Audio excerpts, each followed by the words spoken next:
Namo Buddhaya, salam sejahtera, penuh bahagia, damai selalu.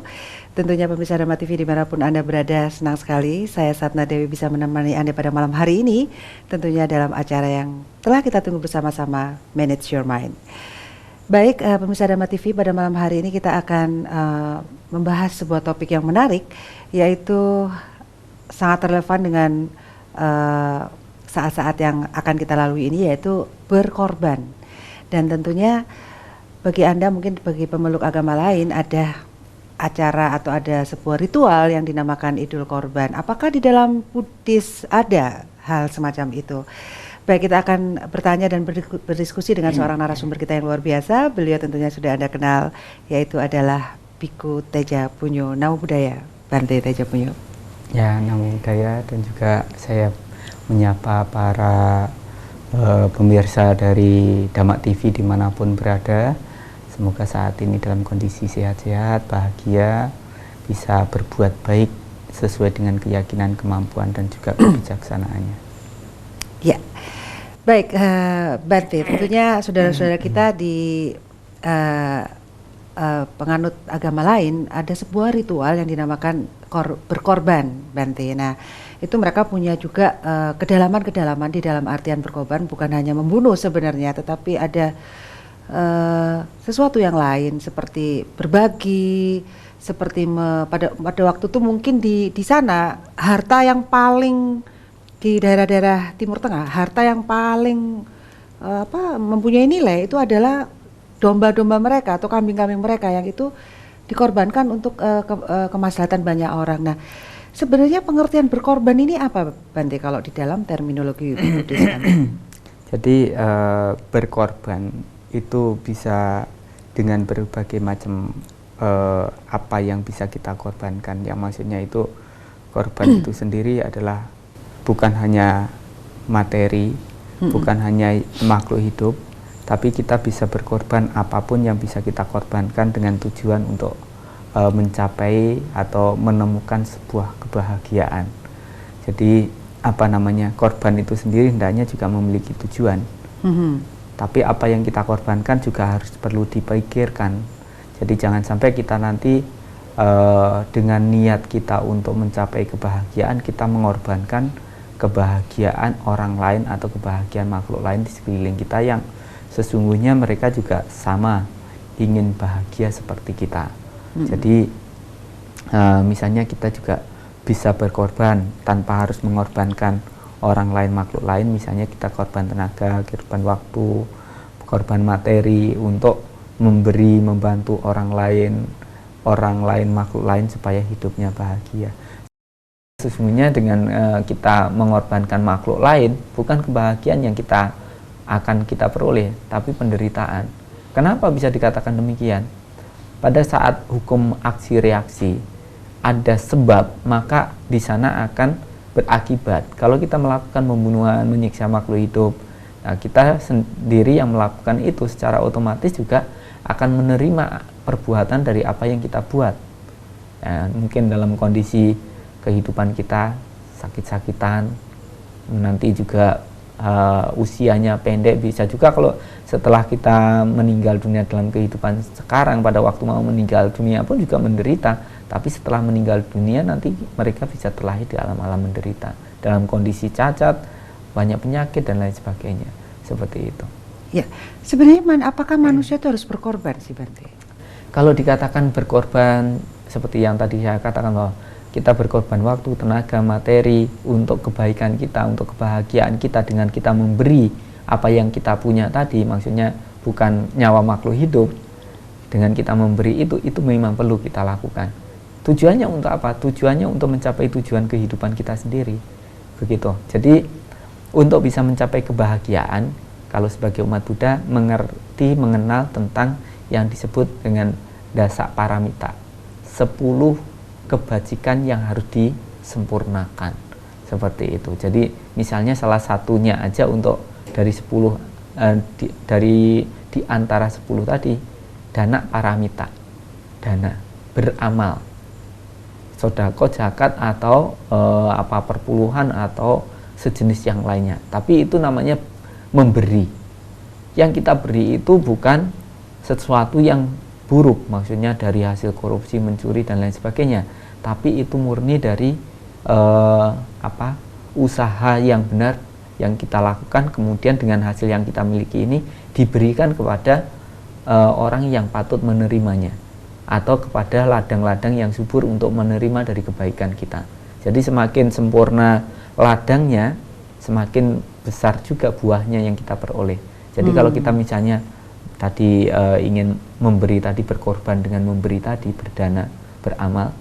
Nah, yang harus kita siapkan adalah selain kita punya niat untuk memberi tadi, kita siapkan adalah sarana yang mau kita berikan.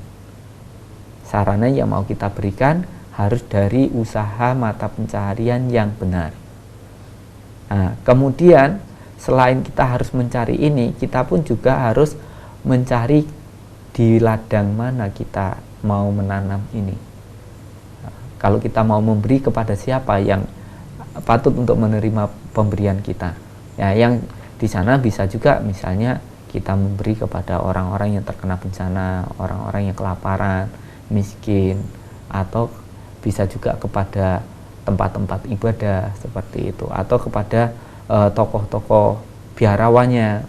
Ya, jadi kalau biarawannya tidak berumah tangga, atau bisa dikatakan mereka hidup selibat, menjalani hidup suci murni, mereka mengurusi untuk batinnya, untuk bagaimana menjadi ladang yang subur bagi umatnya tadi, maka kalau umatnya memberi, membantu kepada beliau-beliau ini yang bahkan kalau mencapai tingkat kesucian, maka kebajikan yang kita berikan tadi akan membuahkan pahala yang besar.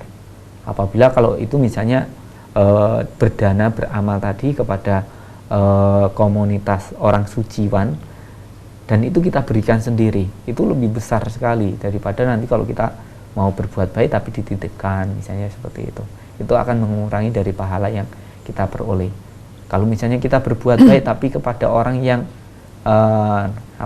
tidak bermoral, ya itu pahalanya juga tambah semakin rendah, sedikit seperti itu. Jadi kita selain berkorban materi untuk tujuan mencapai kebahagiaan kita tadi, kita pun juga harus memperhatikan kemana kita harus berkorban ini, apa yang perlu kita korbankan. Yang pastinya tidak dianjurkan di sana mengorbankan orang lain ataupun makhluk lain. Itu yang jelasnya di sana. Ya, saat kapan kita harus berkorban ini, Bante? Kalau ditanya saat kapan sih kita perlu untuk berkorban? Kapanpun kita punya waktu, kesempatan, manfaatkan itu dengan sebaik-baiknya. Kapanpun, dimanapun, pada saat kita pergi kemanapun kita melakukan kebajikan, berkorban tadi. Karena kita kalau melakukan itu, tujuannya bukan untuk orang lain, tapi juga untuk diri kita sendiri. Misalnya Bu Sana Dewi datang ke sini.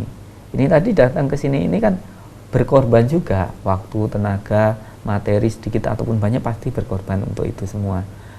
Berkorban untuk tidak ngumpul dengan keluarga hanya untuk datang ke tempat ini, rela untuk tidak berkumpul dengan teman-teman hanya untuk datang ke tempat ini. Kenapa?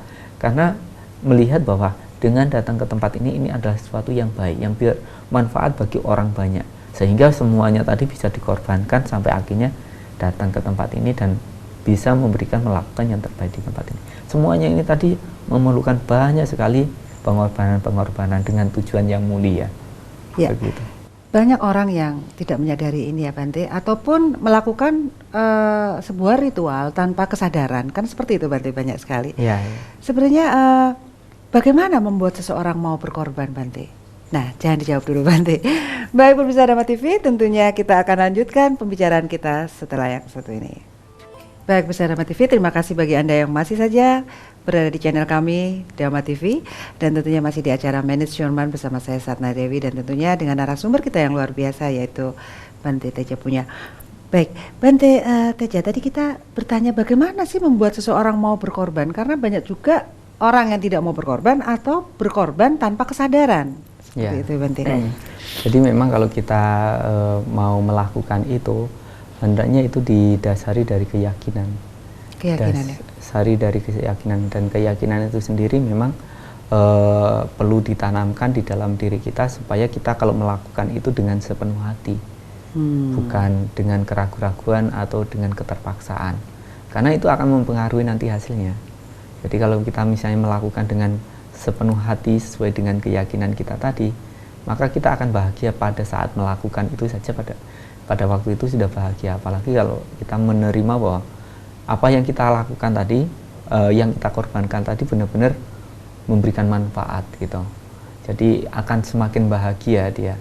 Jadi orang supaya bisa melakukan itu ya tentu saja harus memiliki dasar keyakinan yang jelas bahwa kalau kita memberi, kita akan menerima lebih dari apa yang kita beri.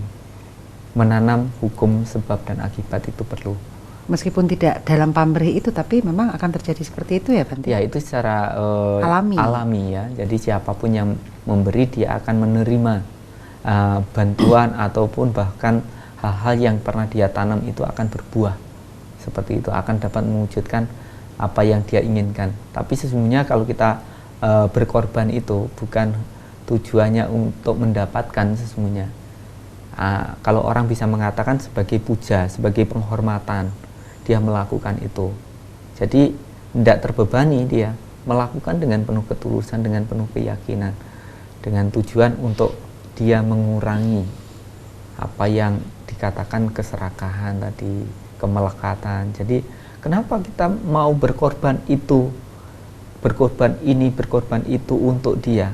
Karena sesungguhnya saya mengurangi keserakahan saya, mengurangi keterikatan saya, seperti itu. Kalau dia sudah tingkatnya ke situ, berarti ya memang dia sudah memiliki pandangan yang benar, pemikiran yang benar. Tapi kalau berpikirnya, oh saya berkorban ini untuk mendapatkan lebih daripada yang kita berikan ini, berarti dia itu memberi dengan tujuan untuk mendapatkan, atau dengan istilahnya dengan keserakahan. Serakah lagi dok? Serakah. Serakah lagi tambah serakah ternyata. Tambah serakah seperti itu. Jadi ya kalau kita memberi ya berilah dengan keyakinan kita, dengan ketulusan kita, dengan niat bahwa kita untuk mengurangi dari keserakahan kita. Nah, apakah yang memberikan itu orang-orang yang punya saja? Bante, tidak. Dalam hal konteks memberi ini tidak harus dengan istilahnya materi. Kita memberikan apapun yang kita bisa. Seperti halnya para Bante. Para Bante ini tidak punya apa-apa. Jadi kalau memberi materi jelas kami tidak punya, tidak bisa. Karena kami sendiri juga enggak berdagang, enggak bisnis, ya, dan juga tidak ada transaksi untuk jual beli segala macam gitu. Yang kami bisa berikan adalah pengertian-pengertian, pandangan-pandangan hidup yang benar, sehingga harapan kita semuanya itu bisa berjalan di dalam real yang benar, sehingga tujuan untuk hidup bahagia itu sama-sama bisa kita rasakan. Seperti itu. Ya, apakah baik Bante jika kita berkorban untuk sesuatu yang buruk tetapi demi kebaikan yang lainnya? Ya, seperti yang tadi saya katakan bahwa kalau kita mau memberi, berkorban tadi, berkorban apa saja tadi, asalkan tidak berkorban makhluk hidup, ya, kita berkorban apa saja tadi, itu harus jelas kemana kita berkorban, di ladang seperti apa kita harus mendukung mereka, menyokong mereka, atau bahkan memberi yang mau kita berikan kepada mereka. Jadi kalau misalnya kepada orang-orang yang tidak baik, dengan meskipun orang tadi mau digunakan untuk hal yang baik menurut dia, itu tetap aja kurang tepat.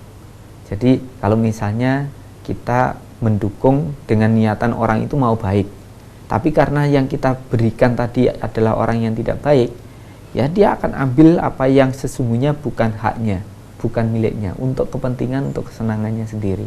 Nah, sisanya baru mungkin digunakan untuk membantu orang tadi, seperti itu. Jadi cari orang atau ladang yang subur untuk kita memang melakukan kebajikan itu. Dalam hal konteks berkorban ini memang macam-macam sekali. Gitu, berkorban bom bunuh diri Bante itu kan juga berkorban. Ya, itu kan korban yang sesungguhnya kurang tepat. Dia mengugemi ideologi yang menurut dia pada saat itu adalah benar, itu loh Bante. Yang kelirunya kan ya seperti itu kan juga berkorban Bante. Ya, jadi orang-orang seperti ini harus melihat dampak dari apa yang dilakukan itu. Dampaknya seperti apa? Bagaimana? Oh, kalau misalnya dengan ideologinya tadi, dengan dia melakukan itu dan ternyata malah membuat yang dia yakini, yang diidolakan, yang diideologikan tadi itu menjadi perbincangan banyak orang, tapi perbincangan dari segi negatifnya kan bukan memuliakan tapi malah merusak. Jadi misalnya mengidolakan ideologi yang salah tadi dengan sampai akhirnya dia mengebom gitu, merusak begitu. Wah, ini si orang sana, kelompoknya si orang ini, orang itu, keyakinan ini, keyakinan itu, seperti itu. Jadi secara otomatis merusak dari ideologi yang dia pegang itu sendiri. Jadi kalau dia memang benar-benar seorang yang ini musafir atau seorang pejuang atau seorang yang mau berkorban, bukan dengan cara seperti itu sampai akhirnya menimbulkan penderitaan orang lain atau bahkan membuat keyakinan atau ideologi yang dia pegang itu menjadi perbincangan dari segi negatifnya, dari segi buruknya. Jadi kalau kita memang lihat dari korban ini sendiri juga banyak sekali memang. Jadi seperti hanya negara kita bisa merdeka.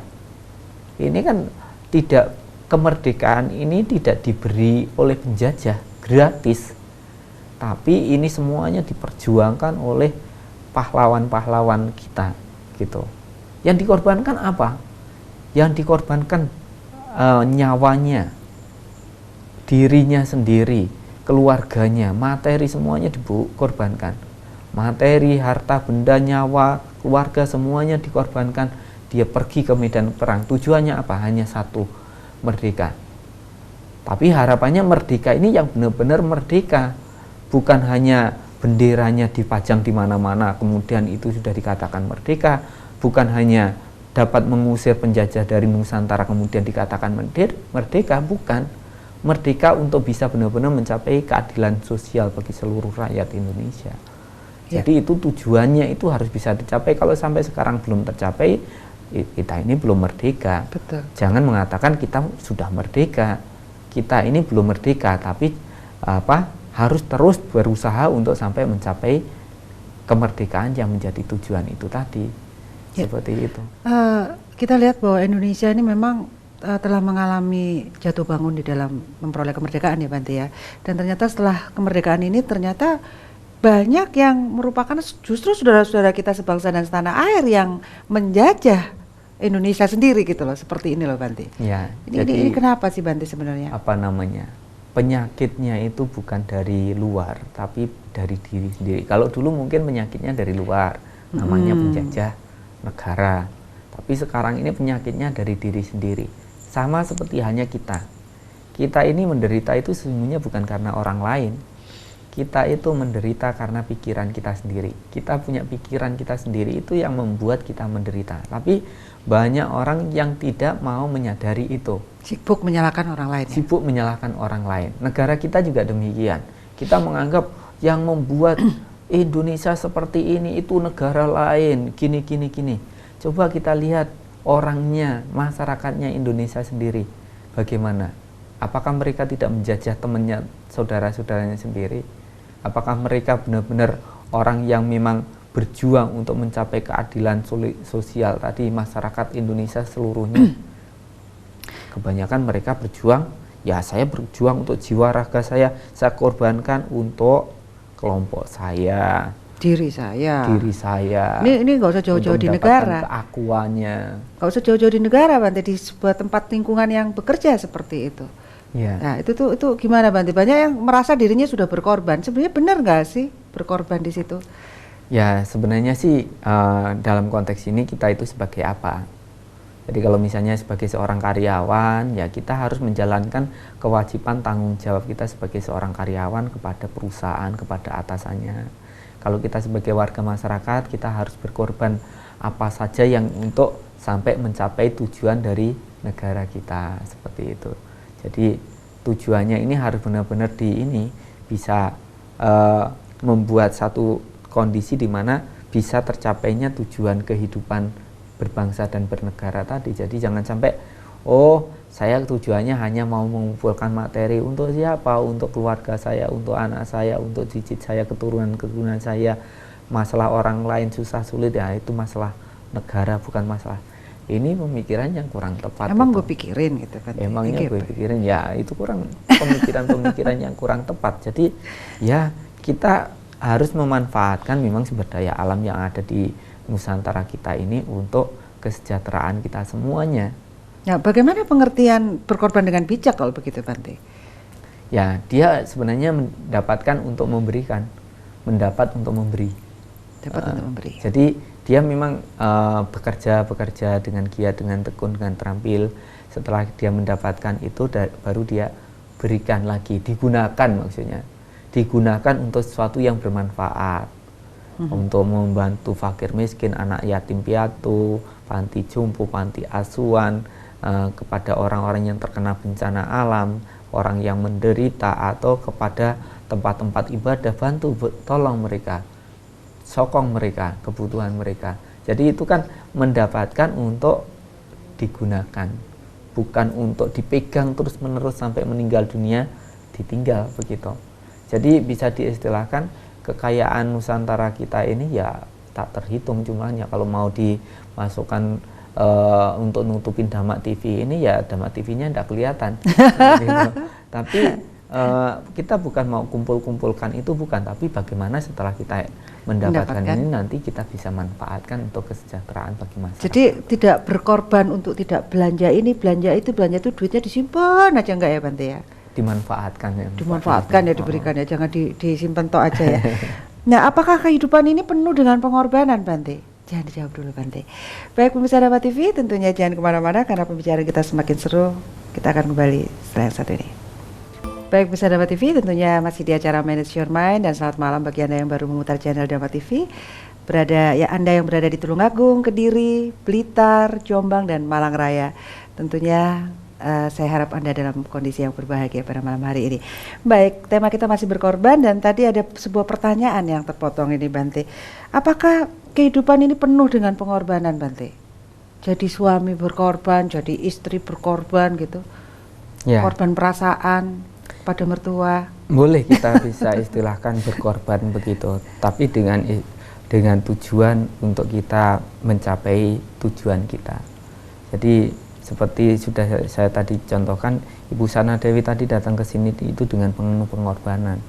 Bukan hanya waktu, tapi materi juga bisa, tenaga, bisa juga korban untuk tidak kumpul dengan keluarga, dengan teman-temannya, untuk arisan, untuk yang lain-lainnya seperti itu. Dengan tujuan yang memang jelas, oh saya datang ke sana, ini memberikan manfaat yang lebih besar daripada sekedar saya ngumpul-ngumpul dengan teman, arisan, atau kumpul dengan keluarga. Padahal kumpul dengan keluarga itu perlu, penting juga, tapi kita melihat ini sesuatu yang bermanfaat, bukan hanya untuk kita tapi untuk masyarakat luas begitu. Begitu kita misalnya sering mengikuti kegiatan-kegiatan ini seperti ini, jadi kita mengerti, oh yang diajarkan tentang seperti ini, seperti itu, sehingga saya harusnya seperti ini, melakukan hal seperti ini supaya saya sebagai pribadi saya bisa hidup bahagia. Saya sebagai seorang perumah tangga, saya berbahagia. Saya sebagai warga masyarakat, saya bisa bahagia. Tapi untuk mencapai kebahagiaan tadi, itu tadi perlu sebuah pengorbanan. Ya, pengorbanan. Jadi ya, dengan tujuan untuk mencapai kebahagiaan yang besar, tidak salah kalau kita mau mengorbankan hal-hal yang kecil tadi. Ngumpul dengan keluarga bahagia, ngumpul dengan teman bahagia, mengikuti kegiatan sosial arisan misalnya bahagia juga. Tapi kalau misalnya lebih besar yang kita mau tuju, ya kita harus mau mengorbankan itu. Kalau kita tidak mau mengorbankan itu, kita melekat dengan kebahagiaan yang kecil, ya tentu saja ini hidup tidak berproses. Kalau hidup mau berproses, ya kita harus mengorbankan kebahagiaan yang kecil demi untuk mendapatkan kebahagiaan yang lebih besar. Ya kita sekarang sehat. Nah, kenapa mau datang ke sini?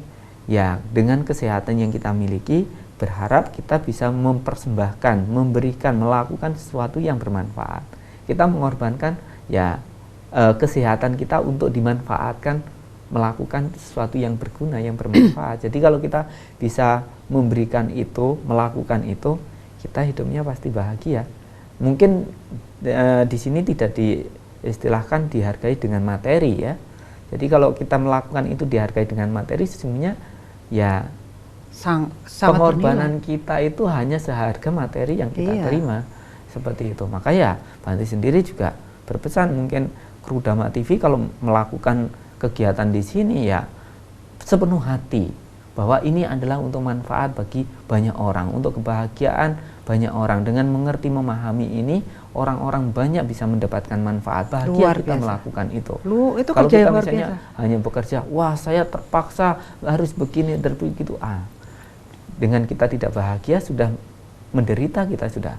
Jadi kalau kita bekerja dengan bahagia bahwa ini kita melakukan itu, pengorbanan kita seperti itu sesungguhnya adalah untuk manfaat, kebaikan, kebahagiaan bagi banyak orang, lakukan itu. Luar Karena biasa memang sekali. hidup ini akan bermanfaat pada saat kita dapat memberikan manfaat bagi kehidupan. Ya. Kehidupan kita sendiri, kehidupan orang lain, makhluk lain di sekeliling kita, seperti itu. Jadi semuanya itu perlu untuk pengorbanan-pengorbanan, baik yang besar ataupun yang kecil, semuanya pasti diperlukan. Jadi kita bisa memberikan nilai kepada apa yang kita lakukan ya Bante ya, kegiatan apa yang kita lakukan. Harus ada nilai-nilai manfaat. Ya, jadi seperti hanya kalau kita bisa mengistilahkan bunga di pot ini ya, ini kan ini diibaratkan kehidupan kita. Kehidupan kita ini harus diwarnai dengan berbagai macam bunga-bunga, bunga-bunga kebajikan, sehingga nampak indah. Betul. Oh bagus ya, wah begitu. Tapi kalau kita di situ tidak ada bunganya, hidupnya rasanya hampa. Tidak ada warna-warni kebajikan yang kita bisa berikan kepada masyarakat sebagai persembahan hidup kita. Hampa rasanya hidup ini. Tidak punya tujuan gitu loh. Pernah saya mengalami hampa itu Bante. Hampa. Galau. Galau ya Bante.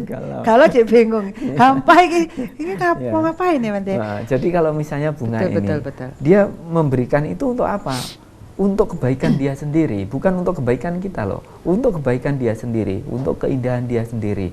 Tapi dengan dia memberikan itu, maka dia dihargai banyak orang. Wow, luar biasa kamu indah, begitu kan? Seperti itu. Tapi kalau misalnya dia tidak mau memberikan keindahan itu, bunga ini elek, buang sana aja gitu kan.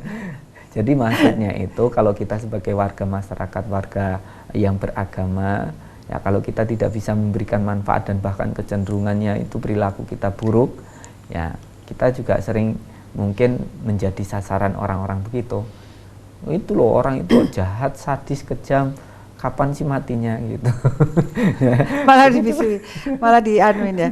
Udah Bante, seorang Siddhartha Gautama yang jelas-jelas berada di suatu zona yang nyaman sebenarnya. Ya, seorang raja, kaya raya, istri ada, anak ada, semuanya ada gitu Bante. Nah, kenapa juga meninggalkan istana? Apakah ini bentuk sebuah pengorbanan? Bagaimana kita dapat mengambil hikmahnya? Karena mungkin banyak pemirsa Dhamma TV mungkin tidak seperti raja, tapi sedang berada di zona yang sangat nyaman, zona yang sangat aman, dan mungkin merasakan kehampaan juga ini Bante. Ya, jadi kadang-kadang orang yang di dalam zona itu aman tapi nggak aman, nyaman tapi nggak aman. Ya. Dia nyamannya karena fasilitasnya semuanya ada, tapi dia tidak aman. Jadi karena nyaman itu tadi membuat dia lengah dengan tujuan kehidupan yang harus dia terus rintis, harus dia perjuangkan sampai akhirnya benar-benar hidupnya itu bermanfaat dan bisa bahagia. Begitu. Kalau dia hanya bahagianya karena memiliki itu semua, kondisi yang nyaman karena fasilitas lengkap, ya dia di dalam kondisi yang sebenarnya bahaya juga. Terlena ini ya. Rentan Ya. Jadi nyaman dalam kondisi dia tidak bahagia. Bisa-bisa hampa loh Bante. Ya, karena Ada sudah kehampaan. mendapatkan itu tapi dia tidak bahagia. Hampa dengan bahagia beda berarti ya Bante? Beda. Kalau hampa itu setelah kita mampu mengatasi itu baru bisa bahagia tanpa kehampaan. Ya, bahagia jadi, tanpa kehampaan.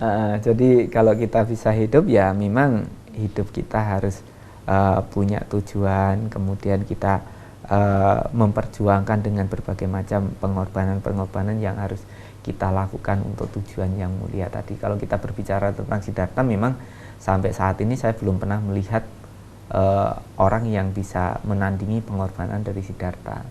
Kenapa? Siddhartha ya seperti yang tadi dikatakan memang zonanya aman. Aman. Nyaman banget ya. Nyaman juga. Sepertinya ya kalau kita lihat. Nyaman, aman begitu. Karena dengan kondisi yang beliau telah capai, dengan tingkat spiritual yang sudah tinggi waktu jadi pangeran aja, itu sudah bisa dipastikan kalaupun meninggal itu ya dia tidak akan terjatuh di alam-alam rendah, karena pada waktu masih usia 7 tahun pun beliau sudah meditasi mencapai kondisi jana-jana tertentu sampai tingkatan-tingkatan batin tertentu seperti itu. Jadi kalau misalnya dikatakan zonanya sudah aman, ya iya sudah aman. Nyaman, iya memang semua fasilitas sebagai seorang putra mahkota semuanya ada. Tapi beliau merasa bahwa hidupnya ini bukan hanya mendapatkan nyaman dan aman, tapi beliau belum bahagia. Kok belum bahagia? Ya karena ada sebuah proses di mana beliau itu akan terus mengalami kondisi kelahiran-kelahiran lagi yang berulang-ulang, yang dimana itu dikondisikan karena kotoran batin yang belum terkikis atau belum terpadamkan. Nah, maka beliau sampai akhirnya mengorbankan hidupnya sebagai seorang pangeran tadi, meninggalkan semua kekayaannya, orang-orang yang dicintai dengan tujuan yang mulia, mencari jalan untuk semua orang ini bisa bebas dari penderitaan. Tapi ternyata begitu disampaikan dharma, orang bisa bahagia atau menderita ya setelah dia mempraktekkan apa yang beliau sampaikan itu. Kalau kebenaran-kebenaran yang beliau praktekkan yang sudah mengantarkan pada pembebasan ini setelah diajarkan kepada kita dan kita hanya pelajari tapi tidak dipraktekkan, kita juga tidak akan bahagia. Ya. Jadi tidak segampang seperti awalnya, oh Buddha sudah mencapai kesempurnaan, pasti kita nanti akan masuk surga yang menjadi pengikutnya. Tidak demikian. Ini Buddha ini hanya sebagai seorang guru yang menunjukkan jalan untuk mencapai kebebasan. Nah, kita sebagai orang yang meyakini itu ya bisa meniru kehidupannya, mencontoh perilakunya, mempraktekkan ajarannya dalam kehidupannya sehari-hari itu. Itu baru penghormatan yang tertinggi dari semua bentuk penghormatan. Tapi apakah mungkin manusia terbebas dari penderitaan, Bante? Apakah di dalam kehidupan sebagai manusia ya, Bante ya, bisa benar-benar bebas dari penderitaan? Mau ketusuk paku aja luworo misalnya gitu, kecepit aja sakit. Ya, jadi kan penderitaan itu sesungguhnya ada dua macam penderitaan tuh. Penderitaan karena fisik kita, penderitaan juga karena batin kita. Ya kalau penderitaan fisiknya ya seperti ini, kita nanti tubuhnya ini akan kalau kena apa-apa ya sakit memang tubuh kita. Ya, tubuh kita ini kena paku ya sakit, kena bata sakit, kesandung sakit, ketiban mobil sakit. Ya, pokoknya berhubungan dengan tubuh kita ini akan mengalami kondisi sakit karena ini itu penyakit dan lain sebagainya. Nah, tapi penderitaan jasmani ini adalah kondisi karena kita punya jasmani. Ya. Nah, kalau kita tidak punya jasmani, kita tidak akan mengalami penderitaan karena jasmani. Cuma kalau kita hidup tidak punya jasmani, opo katanya? Opo? Apa katanya? Jadi apa ini? Itu namanya roh, roh gentayangan tidak punya raga begitu. Ya. Jadi supaya kita itu sebagai manusia yang sempurna ya memang ada jiwa dan raga. Tapi resikonya punya raga kita nanti akan sakit karena raga kita. Tapi yang harus kita sembuhkan adalah batinnya. Nomor satu adalah batin kita. Dalam agama Buddha apakah yang harus dikorbankan sebenarnya, Bante? Sebenarnya Bante, jangan dijawab dulu. Baik pemirsa Dharma TV, pembicaraan semakin seru, jangan kemana-mana karena kita akan ketemu lagi setelah satu ini.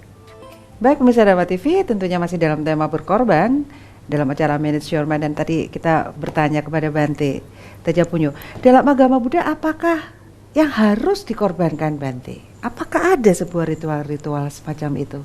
Ya, banyak yang harus kita korbankan.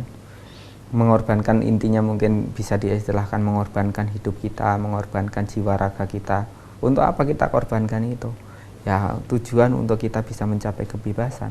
Seperti Bante, tapi tidak ya. Hidup selibat ini sebenarnya pengorbanan apa bukan sih, Bante, atau apa ini? Ya mungkin bisa diistilahkan pengorbanan karena berkorban untuk sampai tidak ngumpul dengan keluarga, tidak punya pasangan, tidak mengurusi mencari sarana materi duniawi, kesenangan-kesenangan indriawi, tapi kita mengorbankan semua itu dengan tujuan untuk mencapai kebahagiaan. Bisa diistilahkan ya jiwa raga kita, hidup kita abdikan untuk kebaikan, untuk kebenaran, untuk manfaat bagi kehidupan banyak orang, banyak makhluk di dunia ini, seperti itu. Masalah mereka nanti bisa mendapatkan manfaat dari apa yang kita lakukan atau tidak, itu terserah mereka. Tapi setidaknya kita sudah berjuang. Tenaga, waktu, pemikiran kita sudah curahkan. Tapi kita sendiri melakukan itu sendiri juga bukan karena kita ingin mendapatkan sesuatu, tidak. Kita melakukan itu sendiri karena keyakinan bahwa ini memang bermanfaat. Tapi sesungguhnya juga untuk melakukan itu sendiri kita harus memiliki dasar yang jelas. Batin kita sendiri ya memang harus sudah murni, bersih. Atau kalau saya sendiri pribadi, meskipun saya belum bersih, suci begitu, tapi setidaknya ada proses untuk mencapai itu. Begitu, karena namanya orang mencapai kesempurnaan itu tidak ditiup langsung. Up and down juga ya Bante.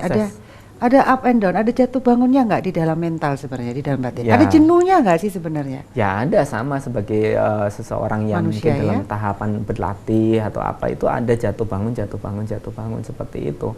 Tapi mungkin lebih banyak bangunnya daripada jatuhnya. Itu yang serem Bante. Udah jatuh bangun lagi gitu. Wah, serem itu terus itu. Jadi kalau misalnya itu sebenarnya juga membuat kita itu matang dalam menghadapi kehidupan, karena jatuh bangun. Saya tidak takut untuk menghadapi jatuh, karena di saat saya bangun pasti juga akan jatuh. Tapi pada saat jatuh saya harus segera bangun, mengingat tujuan itu. Karena memang kadang-kadang saya sendiri juga merasakan bahwa waktu dalam kehidupan kita ini begitu singkat dan cepat. Nah, kalau kita tidak cepat, tidak tanggap, tidak cepat tepat, ya kita nanti mungkin bisa melewati masa-masa dalam kehidupan kita ini hanya melongo-melongo kayak kebo. Jadi tidak ada suatu hal yang dilakukan, cuma diem aja. Tidak ada progres. Tapi harus ada tindakan-tindakan. Mungkin meskipun kalau kita diem, mungkin saya banyak diem juga, tapi diemnya di sini bukan diem tidak beraktivitas. Pada saat saya ada kondisi waktu untuk diem, saya diem mengerjakan di dalam batin saya sendiri. Di sana saya kikis kebencian saya, keserakahan saya, kebodohan saya, nafsu-nafsu yang ada dalam batin saya ini saya kikis. Ya memang saya untuk mengerjakan itu tidak harus laporan sama orang, tidak harus dilihat orang. Mengkikisnya dengan bagaimana Bante? Teknik ya dengan meditasi, itu kan tekniknya untuk mengikis. Ada yang diucapkan atau tidak Bante? Ya kalau mungkin sebatas ritualnya ya kita memang sebagai bentuk penghormatan pada Buddha Dhamma Sangha, kita membacakan parita-parita atau mengulang apa yang pernah diajarkan oleh Buddha itu. Seperti itu, perenungan-perenungan untuk kita misalnya merenungkan saya akan tua, saya akan sakit, saya akan mengalami kematian, saya tak akan mampu menghindari sakit mati. Nah, perenungan-perenungan itu perlu untuk kita lakukan supaya kita itu hati-hati, sadar menjalani kehidupan ini. Saya akan berpisah dengan apapun yang saya miliki, yang saya cintai, yang saya sayangi. Saya akan berpisah dengan itu semua. Saya akhirnya menerima akibat dari perbuatan saya sendiri, mewarisi, terlindungi, terlahir sesuai dengan perbuatan saya sendiri, sehingga begitu merenungkan itu saya hati-hati melewati tahap demi tahap waktu dalam hidup ini. Begitu. Jadi itu semuanya juga pengorbanan untuk mencapai sesuatu yang mulia. Betul. Jadi jangan hanya bahagia pada saat kita mendapatkan, memiliki ini, memiliki itu. Berbahagia pada saat kita tidak memiliki itu semua. Itu lebih bahagia. Tambah gak kepikiran enak saja nih ya Bante. Tidak melekat pada ini, pada itu ya Bante. Ya, jadi di balik kesenangan ada penderitaan. Tapi kalau kita tidak memiliki keterikatan dari kesenangan indriawi, duniawi begitu ya, kita lebih bahagia sebenarnya. Lebih ringan mungkin ya. Bahagia itu ada unsur ringan, enteng gitu kali ya. Ya, saya cuma berharap saja waktu hidup saya ini tidak sia-sia, sehingga saya bisa memanfaatkan yang saya yakini, yang saya tahu, yang saya bisa untuk dilakukan untuk manfaat banyak orang. Hanya itu saja. Bante, kalau tadi saya lihat ini tiba-tiba terpikir aja Bante. Bante tadi bilang hidup ini sekejap. Bante mengalami latihan untuk menuju kebahagiaan. Terus Bante merasakan bahwa kebahagiaan itu adalah sesuatu yang ringan. Sesuatu yang ringan menjadi sesuatu yang cepat gitu loh Bante. Ada orang yang hidupnya waktu kok suwi banget gitu, dia begitu melekat pada hal-hal duniawi, kayaknya berat banget gitu Bante menjalani waktu-waktunya. Jadi sebenarnya sih kebahagiaan itu tidak perlu dicari sih. Kalau kita mengatakan bahwa proses mencari kebahagiaan, karena sesungguhnya kita masih beranggapan bahwa kebahagiaan itu terletak di luar. Sedangkan kebahagiaan yang sesungguhnya itu bukan terletak di luar. Jadi kebahagiaan yang senyatanya, yang sesungguhnya itu bukan di luar karena kita memiliki ini itu, tapi dengan kita bisa menyadari adanya satu kenyataan, satu kebenaran di dalam batin kita sendiri. Bahagia kalau hidup ini tanpa keserakahan, bahagia kalau hidup ini tanpa kebencian, bahagia kalau hidup ini tanpa adanya kebodohan, bahagia kalau hidup ini tidak punya nafsu-nafsu keinginan. Begitu. Jadi sesungguhnya kita hanya tinggal menyadari saja, karena memang sesungguhnya kebahagiaan itu sudah ada kok. Ya. Tidak perlu dicari. Tinggal mengorbankan itu tadi ya, Bante ya. Mengorbankan keserakahan. Kita korbankan aja keserakahan kita. Ya, itu ya, memang kalimatnya mungkin bisa diistilahkan demikian. Ya. Ayo kita semuanya berkorban. Berkorban apa? Berkorban keserakahan, berkorban kebencian, berkorban ketamakan, berkorban nafsu-nafsu keinginan kita. Begitu. Kalau function, Bante? Ya, itu kalau ada di dalam Buddhis memang ada istilahnya function. Jadi bahkan saya sendiri juga sering menganjurkan kepada umat-umat, kalau misalnya kamu punya cinta kasih, pada saat melihat, mendengar ada makhluk lain, orang lain, makhluk lain menderita, kamu bebaskan dia. Itu namanya function. Nah, jadi function itu tidak harus membeli binatang kemudian dilepaskan, bukan. Tapi melihat temannya, saudaranya, siapa saja yang menderita kemudian kita bantu, kita tolong sampai akhirnya dia terbebas dari penderitaan, itu namanya function juga. Oh, itu benar, itu membebaskan penderitaan sekali orang lain sampai akhirnya dia bahagia, itu adalah function. Atau bisa diistilahkan kebanyakan orang ya, function itu membeli binatang kemudian dilepaskan. Nah, kadang-kadang binatang ini tidak diancam pun malah, tidak terancam pun malah ditangkepi untuk memenuhi target kita tadi, function tadi. Dipesen sekalian, wah tambah repot itu. Jadi tidak tepat. Simbol itu juga sebenarnya nih ya. Ini kan simbol-simbol. Kalau itu tadi yang saya katakan yang belakangan tadi itu simbol. Jadi iya. Yang benarnya itu bukan seperti itu. Betul. Pada saat kita misalnya ada orang itu punya